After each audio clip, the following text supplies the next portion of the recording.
Sus, ikaw pa, malakas ka sa akin. Tara na nga. Uy, ingatan mo to, ha? Good luck, girl. Teka lang.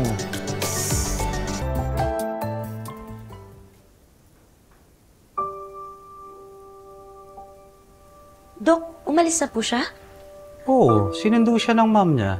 Actually, kakaalis lang nila. Tapos si Sofia naman, lumabas na.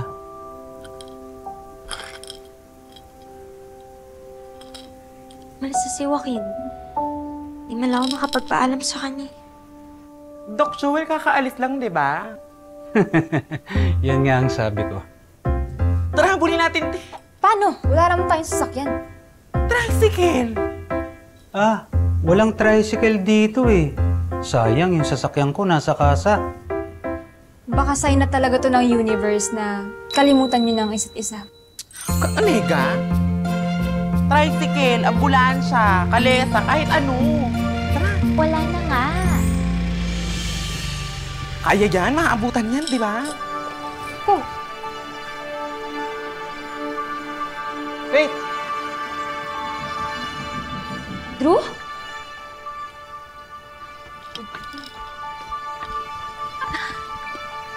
Siya na, nandito ako kasi sabi sa akin ni Tita, Tito eh, papunta ka daw kay Joaquin.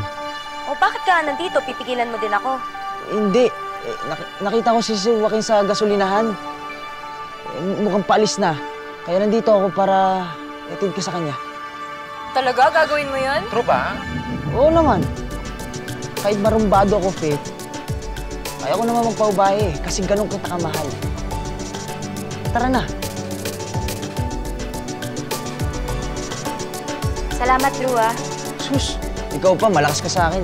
Tara na nga. Uy, ingatan mo to, ha? Good luck, girl. Teka lang. Faith!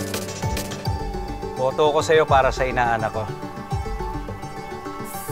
Sige na. Sige na, sis. Oo, baka umulan pa. Bye, sis. Uy, kumapit ka, ha? Bye! Go, sis! I think